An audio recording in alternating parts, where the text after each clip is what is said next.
ఎలాగున్నారు? బాగున్నారు అనుకుంటున్నాను. ఈరోజు రెసిపీ రాగి సంగటి అండి. చాలా టేస్టీగా ఉంటుంది, చాలా ఈజీ అండి.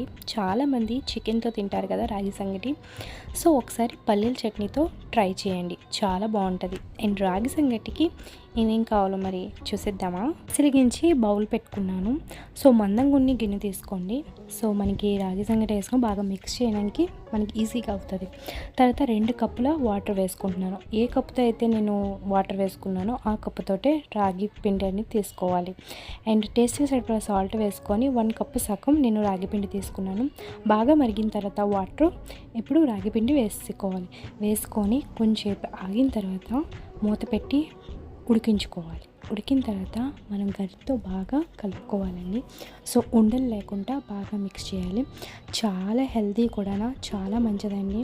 సో మార్నింగ్ బ్రేక్ఫాస్ట్లోకైనా నైట్ డిన్నర్లోకైనా ఇలా తింటే చాలా బాగుంటుంది.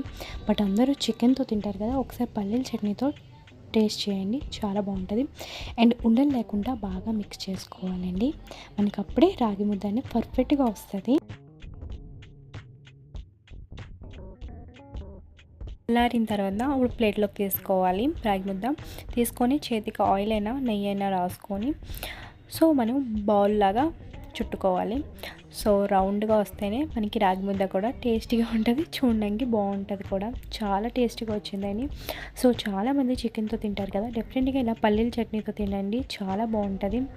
అంతేనండి, రెడీ అయిపోయింది రాగి ముద్ద. సో డెఫినెట్గా ఒకసారి ట్రై చేసి 1 టీ స్పూన్ ఇలాగా నెయ్యి వేసుకొని తింటే చాలా బాగుంటుంది. ఒకసారి నా ఛానల్ కానీ కొత్తగా చూసినట్లయితే లైక్ చేసి, షేర్ చేసి, సబ్స్క్రైబ్ చేయకుండా మర్చిపోకండి.